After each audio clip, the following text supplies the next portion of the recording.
What time is it? 12:46. All right, let's do 1 on the dot. Okay. 1 on the dot. Get up, walk around. I gotta take a piss. And I feel like if we can do... No, we're ready. Yeah, we're ready. We're ready. Are you ready? I'm ready. I'm ready. Are we ready? I am. All right, here we go. 5-4. Yeah.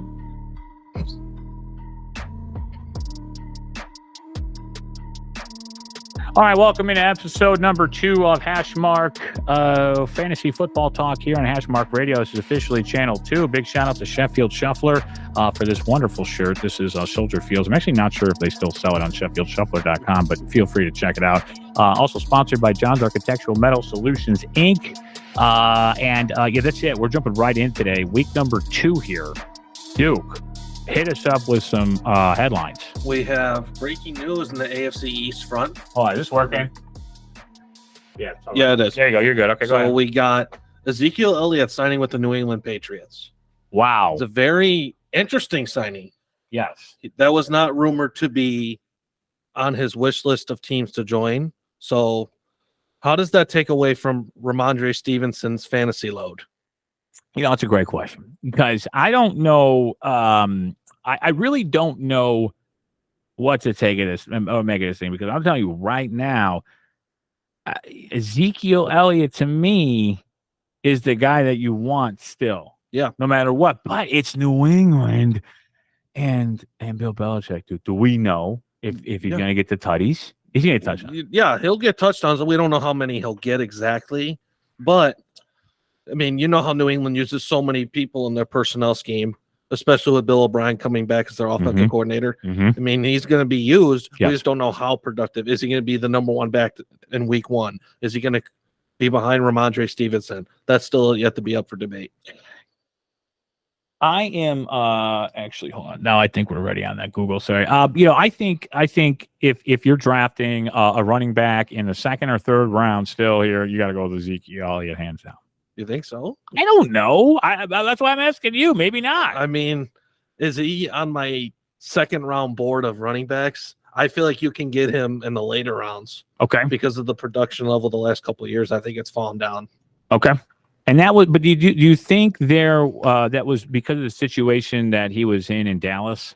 It could have been, knowing that the emergence of Tony Pollard as a fantasy running back perspective. Tony Pollard is a top 10 fantasy running back. I mean, he can do so many things. He can catch out of the backfield. He can run for 1,000 yards. It's a guy you want. Yeah. Okay. So what else happened this week? Got Dalvin Cook to the Jets. Dalvin Cook from the Minnesota Vikings goes to the New York Jets. Yep. What are your thoughts on that? I think it's a good signing for him and for the Jets organization. I think it's a match made in heaven. It's just going to make the offense all that more explosive. You know, people are already picking the Jets to win the AFC East already, just with Rodgers signing alone. But if you add Dalvin Cook to the mix, sure, a guy who I believe still has 1,000-yard rushing season productivity, I just think it's going to be a great season for him and the Jets. I have very high praise for this signing. They really needed to solidify that run game for Aaron Rodgers. I thought that with watching Aaron Rodgers on Hard Knocks, this has been the biggest thing for me. And seeing, I don't want to say the maturity of Aaron Rodgers. I think the maturity of Aaron Rodgers has always been there. I think he was just dealing with some dickheads. Organization who wanted to get rid of him anyways. The management was really bad up there. They were done. Green Bay, it was terrible management. So he's got everybody believing, as you should in New York, that they're going to win a Super Bowl. Yeah. I mean, that's all he's thinking about. Like he said in his opening press, Super Bowl III trophies looking kind of lonely. So his ambition is to win a Super Bowl with this team. I told everybody, draft Aaron Rodgers. And if you've got a stab at Dalvin Cook too, that could be a play because we all know what running backs do with Aaron Rodgers. Yeah, they flourish. Right. Okay, so next headline. Do we have one? I have one. Okay. Well, no, let's finish yours first. Okay, what is also a risky move there? I have seen throughout SportsCenter the last 24, 36 hours, 1.5 million people have drafted their fantasy teams in preseason football. 1.5 million already? Yeah. Oh my gosh. So wait. Last week we talked about strategy. Yeah. how do you even prepare for a team right now in preseason? I mean, my personal thoughts on it are I don't believe that it is time to draft a team because injuries can linger on into the regular season. Well, and then you go into week 1 and I mean, what do these guys get hurt in preseason? Yeah, I know. That's what I'm saying. If you worry about getting injured in the preseason, it's just, what was the point of drafting the team? You're just sitting there and you're going, okay, I drafted this team. I have a chance to win a championship. That's my whole thing, right? Mm-hmm. It's not going to happen if you select a star player that gets hurt in the preseason. No. Yeah. I mean, it's almost as bad as selecting the Madden cover and the Madden cover curse. It literally is. It's like, and I, or having the number 1 pick in the draft for many people has been a curse. For me, at least, it's always been. I remember I took Adrian Peterson one year, number 1 overall, and I think it was the year he was on the cover of Madden, and it was a disaster year. It was the year I took last and had to wear the Cutler jersey. But oh my god! So what is ESPN doing with this? You think it's a gimmick, or why, or is everybody? Are they just getting the people that they know are going to just not really play as hard, or what? I don't know anybody. I don't know what their mind process is. All these analysts out here that are picking their teams already. Yep. Some of them have been known to be better than others. But when it comes to drafting a fantasy team in the preseason, I'm not for that. I don't agree with that. Yeah, absolutely stupid. Let's move on real quick. Do you have another one? I have one. You have one? Go I just really like what I saw of Darren Waller this week. And also with practice with our guy Daniel at the helm there. I think Daniels, and hear me out here, and maybe you can comment on this. Yeah. I did not tell you about this. I think you could be in a possibility to take a Darren Waller and Daniel Jones, maybe. Yeah. I mean, I think what Darren Waller needed was a change of scenery. I believe that was going to be best for him. If you look in practice, there are always positive reports. He has great days. You could still see the Darren Waller that was productive with the Raiders, but I think it's going to be more of a positive for his mental aspect of his game playing with the Giants. I mean, they had a few missing pieces. Last year, their receiving core was thin. They relied on Zeke. They relied on Daniel Jones. Well, Saquon, not Zeke. Yeah, that's what the only 2 that you really relied on besides your weak receiving core. So Darren Waller is just going to be a big target for them, and I think it's going to help the offense. Like 11 catches, I think he had, and then was Daniel Jones was like 11 for 11, his first 11 or something. I've always liked Daniel Jones, and I always liked the dual threat that he had. He kind of reminded me a little bit of Aaron Rodgers-esque, but not as cocky. Daniel Jones, though, and the Waller combination could be something to look at. I know it's crazy and it's outside of the box, but this is going back to, where most of the time when I'm talking about fantasy, I'm going to always go past the Travis Kelce's or the stars, right? Because, you can do, we talked about last week, you can do the quarterback first, tight end, whatever. But I think you might be in a situation to go running back heavy and then come back and get a guy like Daniel Jones. And, oh, by the way, I got Darren Waller, in the 7th or 8th round, if he's still available. Because I would imagine most tight ends are going to start going off the board in the 3rd round. Yeah, definitely. Okay. And has that changed, though? I left fantasy football for about 6 years. Has that changed in the game at all from, your perspective from how crucial the tight end position has been and for passing in general, or no? The tight end position this year, and when I looked at all the boards, it's very thin.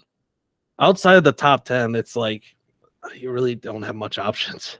So if you're drafting, is it too crazy to say or think, if it's a position that you don't want to worry about, are you taking Travis Kelce, number 2, or does it really depend where you're drafting number 1? Yeah, if you're Travis Kelce is a top 10 pick this year for sure on most boards, and I think he's going to go top 10. So he's going 1st round. Yes, okay. Travis Kelce is definitely going to be a first. Just want to make sure. Okay. Oh yeah, definitely. Okay. So PPR, obviously stud. I had him last year. Okay, it was tremendous. I was talking to somebody yesterday about sleeper players. On specific teams, and it got difficult because there's a lot of teams in the league. So I said, let's just talk sleeper players in division, and we might as well just start with the NFC North real quick. This is going to be our bow down segment, brought to you in part by Bauhaus. These are the Bauhaus carts that you can get.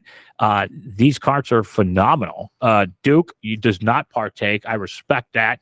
I do, though. So our bow down segment, our teams and that we're going to be bowing down to, or division we're going to be bowing down to today, is real quick, Bauhaus at Bauhaus Semi on Instagram, Bauhaus.com. And check them out. Premium cannabis here as well, cannabis oil. Okay, so the division we're going to be bowing down to today is the NFC North. Okay. And, when you look across the board, I don't have every game's details. Maybe we can pull it. Can we pull up the scores from last week and just kind of talk about each team real quick? Yeah. And maybe some of the fantasy players on each team before we bring in Alec and talk about the quarterback position, because I think it's going to be a crucial conversation when you talk about the Chicago Bears. And that's totally fine. The Bears, to me, in the NFC North, we're just going to bring in Alec in. Did he request yet? Let's bring him in here. I'm going to bring him in, see if I can get him to come in here. Oh, I invited him to speak. He should come in here in a second. So when he gets here, on specific teams, and it got difficult because there's a lot of teams in the league. So I said, let's just talk sleeper players in division. And we might as well just start with the NFC North real quick. This is going to be our bow down segment, brought to you in part by Bauhaus. These are the Bauhaus carts that you can get. These carts are phenomenal. Duke, does not partake. I respect that. I do, though. So our bow down segment, our teams and that we're going to be bowing down to, or division we're going to be bowing down to today, is real quick, Bauhaus at Bauhaus Semi on Instagram, Bauhaus.com. And check them out. Premium cannabis here as well, cannabis oil. Okay, so the division we're going to be bowing down to today is the NFC North. Okay. And, when you look across the board, I don't have every game's details. Maybe we can pull it. Can we pull up the scores from last week and just kind of talk about each team real quick? Yeah. And maybe some of the fantasy players on each team before we bring in Alec and talk about the quarterback position, because I think it's going to be a crucial conversation when you talk about the Chicago Bears. And that's totally fine. The Bears, to me, in the NFC North, we're just going to bring in Alec in. Did he request yet? Let's bring him in here. I'm going to bring him in, see if I can get him to come in here. Oh, I invited him to speak. He should come in here in a second. So when he gets here, we'll bring him in, and it looks like he's jumping on now. Alec, you there? Hey, guys. Hey, how you doing there? How you doing? Good. How are you? We are Doing all right. We're loving life, man. We're loving life. Welcome to the show. We're jumping about quarterbacks. We're going to bow down segment, brought to you in part by Bauhaus. Visit them, Bauhaus.com. Also, premium cannabis. You can check them out at local retailers. So we're bowing down to the NFC North. Alec, give us your take. For those of you who don't know who Alec is, Alec's an active member, co-host on the Dugout Dialogue, which also airs on the Hashmark Network as well as Hashmark Radio Network. But you guys haven't picked the channel number yet, have you? No, not that I have seen yet. No. Okay. No, you haven't. So, Alec, go ahead. Bow down to the NFC North. Any surprise the NFC North on any team that somebody should be looking at? It could be a star, could be a sleeper. What do you got? You know what? There's been a lot of hype around the Lions, coming into this season. Year by year with their roster, I really like their coach as well. You know what? I think that they'll end up winning the division this year. It's been a long time coming for them, but they're finally, in the right place. But as a sleeper, you know what? I think that the Bears are getting, Fields needs to take a huge leap this year. I know that there's a lot of hype surrounding him when it comes to odds winning MVP. This is his third year in that offense now, or second year in the offense. I think it's his third or second.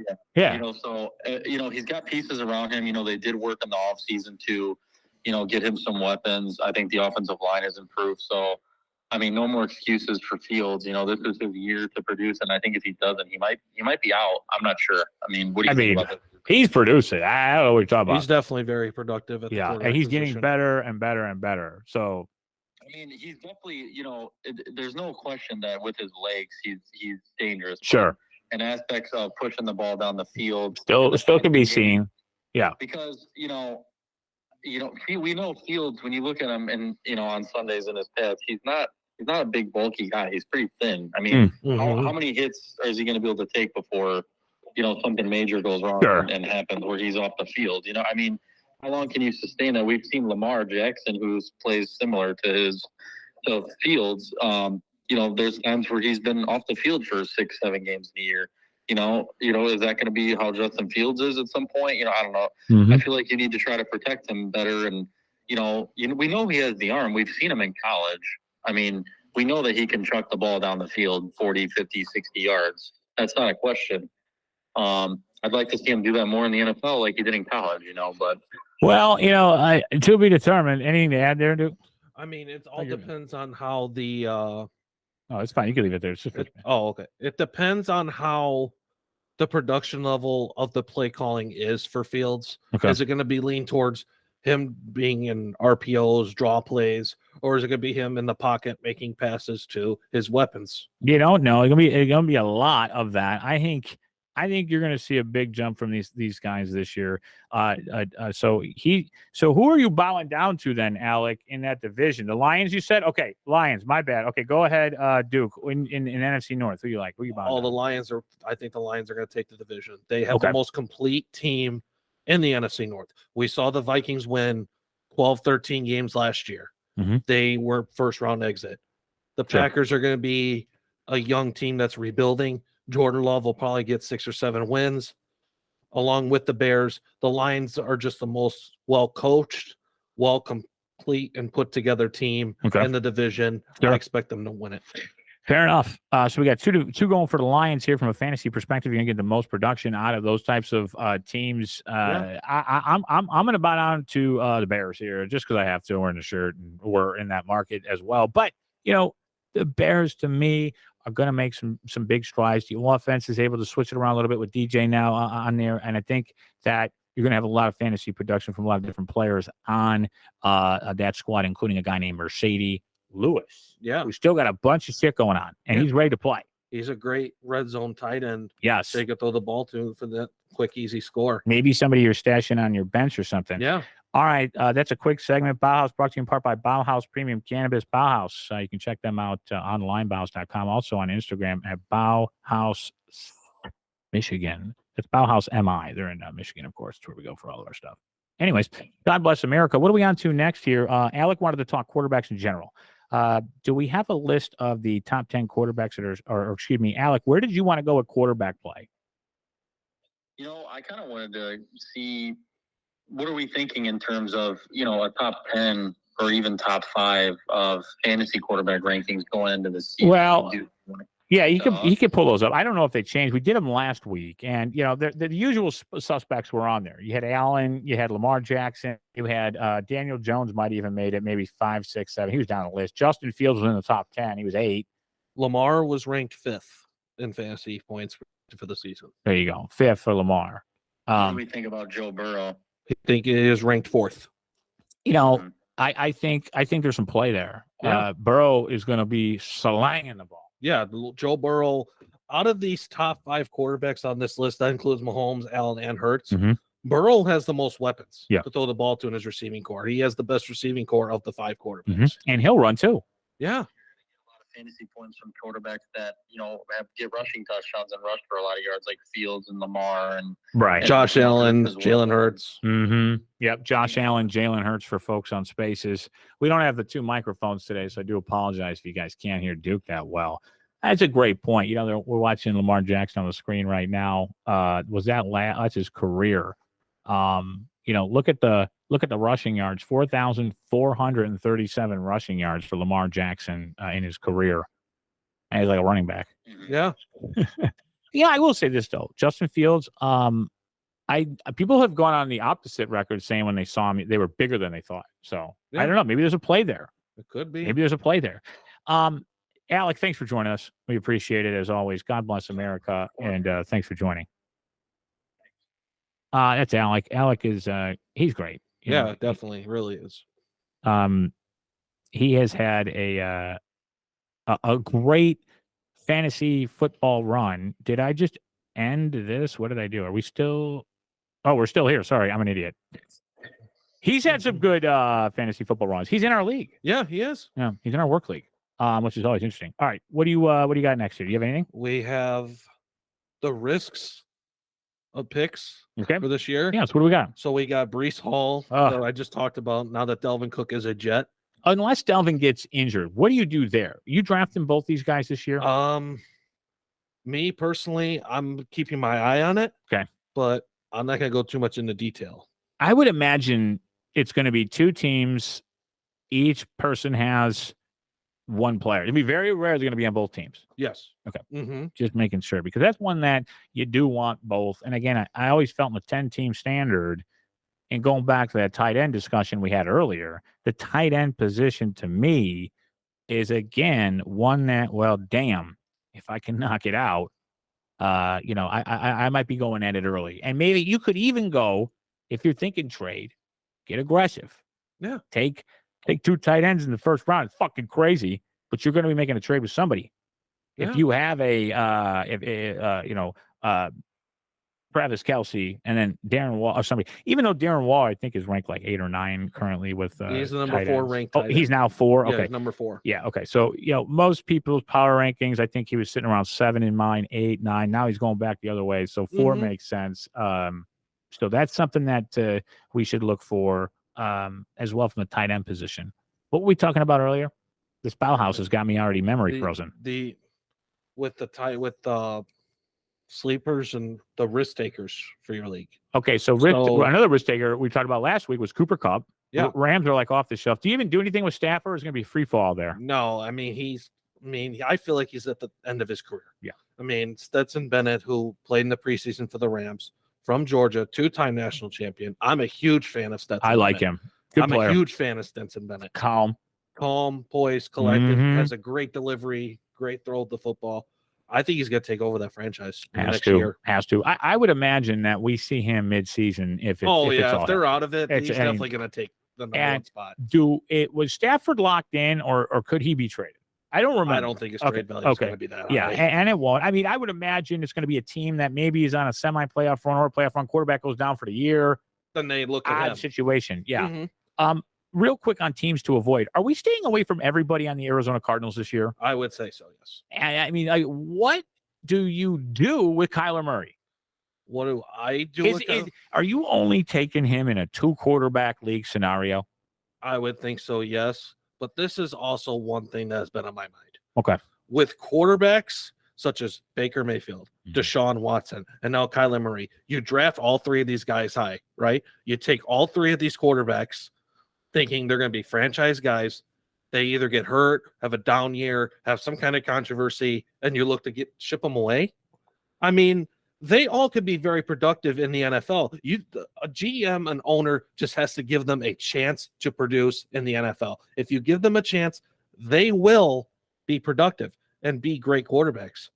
Surprised they're not working with him more on the video games and things in general that he does. Right. Even off the field. Like, how have they not? And they might have. I don't want to discredit marketing or anything, but in general, how do you not literally either cater to that or?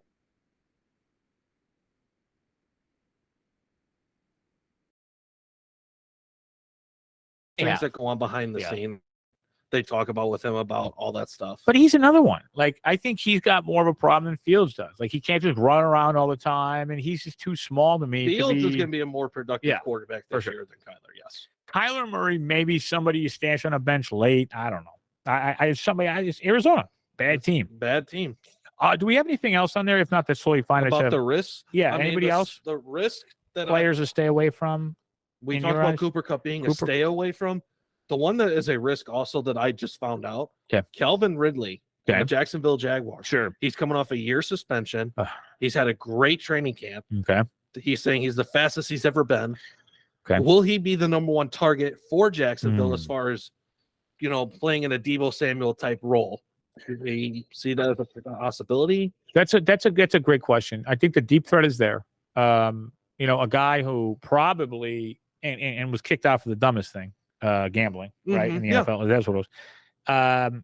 So if the second chance mind frame is there, I think he's going to be great, especially in that slots. That running across the field. Yeah, this is a guy that could be a flex player that is sleeping out there that nobody looks Yeah, at. he definitely is, especially with Doug Peterson being the head coach of the Jaguars, seeing that he won a Super Bowl with the Eagles, knows he's a great offensive play caller.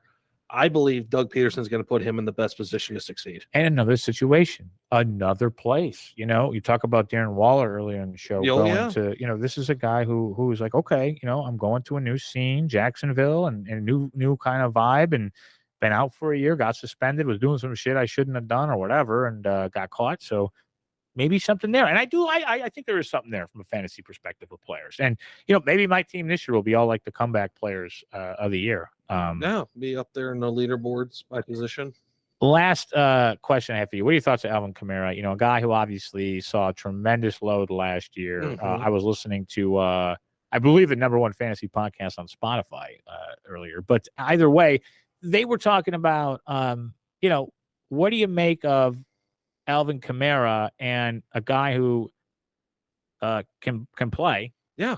Had a ton of touches last year, and the overall production went down. But now you've got the incoming of a possible star, right? Who's backing them up? What's his name again? Jamal Williams. Yeah, I forget somebody else. What do you do there with Alvin Kamara? Yeah, I mean, he's definitely, you could stash him on your bench. Is he hurt still right now? I didn't just get hurt. No, again? he's suspended for the first 3 games. That's right. Season. Okay, he's suspended. All right. So you could keep him on your bench. If you're really like, Alvin Kamara is meant to be that fantasy type of back, right? He's a receiving back. He can run out of the backfield. He's still elusive. So in PPR, he's going to be a little bit higher than. Oh yeah, he definitely will be. Alvin Kamara is definitely going to be a stat patter, regardless of if he's suspended or not. When he comes back, he's going to be productive. That's a guy that I would pick up based on my formula, right? I'm staying away from running backs, maybe round 1 and even 2. If he's sitting there in 3, top round, I'll take him. Could be a team of Calvin Ridley's and fucking I'm basically telling everybody what I'm doing here, but I don't know. You know how it is. It never pans out. It's like Mike Tyson said, you throw the first punch, the whole plan goes out of the window. Yes. All right. So do we have anything else, or are we going into final thoughts for this week? Final thoughts? Yeah, final Coming up on 30 minutes here. My final thoughts for this week are, look, we're not going to be as dumb as ESPN, but God bless them or whatever for picking early and doing all that. Don't do it early. Make sure you're getting your invites out. Make sure there's any information that you need to get to your league. Get it out to them. Make sure that first place knows what they're getting. Make sure they know where the money's at, and make sure you get the money before the season starts if that's a policy for you guys. And listen, I've never been a great payer. I will agree. I will admit. I will tell you that. And even this year, I couldn't even. Business was so bad, I couldn't pay out first place. I mean, I spent the money like an asshole. So don't be an idiot. Give it to somebody who knows what the fuck they're doing with the finances. Yeah. All right, Duke, final thoughts here. Week 2 for us. And then we're going to restart the show week 1, 2, 3, 4, and the NFL goes on. Okay, so basically what to look forward to is the starters are probably going to see more of the field in week 2 and 3 of the preseason, just to get their feet wet for the system. What do you make of that? Of them playing out there? And too, how much evaluation do you put in stock? Do you put into that preseason week 2 or 3? Is it 2 now or week 3 where everybody plays? It's week 2. Okay. I mean, you just get them a little bit, maybe instead of giving them a series or 2, play them a quarter or maybe a half, depending on who the player is. Now, if they're one of the top players in the league, top 10, top 15, I wouldn't really do that. It's just the ones that are up and coming. Like Bijan Robinson's making his debut. That's going to be exciting. This week. Yep. Oh, yeah. It's going to be exciting to see how he is. Is there a Thursday night game? I believe there is. Okay. So you were saying, check on Thursday real quick. Yeah. Let's see if we got a Thursday game. We could talk about that one real quick. Mm-hmm. What's your thoughts on preseason overall? You think it's good? You think it's good for the teams to it's good go for through the that process? Yeah, it's good for the draftees that are going into the league or undrafted free agents to prove themselves to get into the league. That's why we watch Hard Knocks. It's my favorite sports show probably in the world. Good. Because it's great. I didn't know Liam Nielsen, by the way, was doing that until I saw that Oh, episode. yeah. Crazy. But Thursday night this week is going to be the Browns and Eagles. Wow. And they're saying, is there a quarterback controversy developing in Cleveland? Well, Cleveland's interesting. And I last week I talked, highly of Deshaun Watson. And again, I only say that because, here's a guy that I truly believe could do some things, but it's not looking great. No. I think we're going to see a little bit of a explosion this week from both these teams as they really try to do things. Or you know what? Maybe I take it back. I don't know, maybe they slow things down. See, I'm thinking of like a gambling perspective now. I got to stick to fantasy. You got to stick to that part, right? Yeah. Evaluate the players. And I just wanted to touch on preseason overall. Do we think it's good? I really enjoy seeing the youngsters and some of the players just getting into that groove. The travel. Where's my bag? The bus, the pickup, and I think. No matter what you think of preseason in general, it is good for everybody. Gets everybody in the mix, and I think the families, really get ready. Cut down to 75 this week, I believe. Yeah, yes, and it's a big cut week. So a lot of families are going to be getting some news this week where they're, we're that's what we love to see about Hard Knocks. Yeah, exactly. So that's all I got. Again, sponsored by Bauhaus. Sorry, Duke. I know you don't partake. We're going to get somebody for you. Don't worry. Really cool. All right. So no polyurethane, no glycerin, no glycol, no vitamin E. It's the problem with most carts on the market. Bauhaus has cured resin. This is their live resin pen. They also have regular oil and dabs and much more. Bauhaus. You can see them on Instagram at Bauhaus Michigan. Also Bauhaus.com. And we do thank them for sending us this one out. What was this one called? One time on the show, we should smoke this, Duke. This is called Bauhaus produced. Which one is this called? Oh, this is the strain. You'll probably laugh at the strain names. And maybe we should name the fantasy league one of these strain names. This one is Marshmallow OG. Cool. All right. Thanks, Bauhaus. And God bless everybody. Did we get final thoughts? I'm just kidding. Yeah, we did. Yeah, we did. God bless America. Love you. Bye.